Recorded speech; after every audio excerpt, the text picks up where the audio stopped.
Yet Mr. Maduro shows no sign of budging. Politically, he seems to be growing stronger. A former rival has now gone into exile.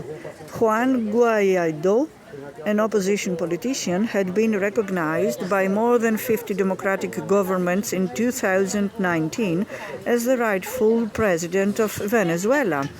On April 24th, he said he had secretly traveled overland to Colombia to meet delegates at a conference the next day hosted by Gustavo Petro, Colombia's left-wing president.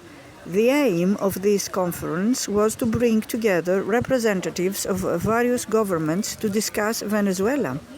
Colombia accused Mr. Guaido of entering the country irregularly and says he agreed to flee to the United States.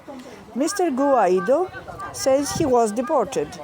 The dictator's persecution these days reaches Colombia, he grumbled as he left. The hollowing out of Venezuelan democracy began under Mr. Maduro's predecessor, Hugo Chavez, who died in 2013. Since Mr. Maduro succeeded him, he has systematically undermined the country's institutions. After another set of uncompetitive elections in 2020, he established a National Assembly which rubber stamps his decrees. He keeps the army loyal by looking the other way while officers run lucrative rackets. Other autocratic regimes, such as Cuba's, have helped to prop him up. Mr. Maduro, a former union boss, describes himself as a socialist and has enjoyed support from extreme left-wingers globally, partly because of his enmity with the United States. A better description of his regime would be bullying and corrupt.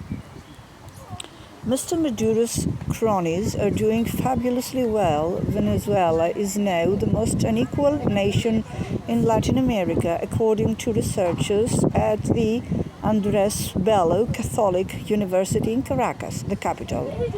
Hyperinflation, originally caused by the regime's money printing, has subsided somewhat, falling from an almost unmeasurable peak in February 2019 to 500%.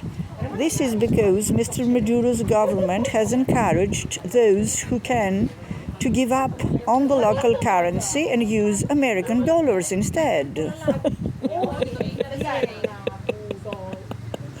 Oh, how cute!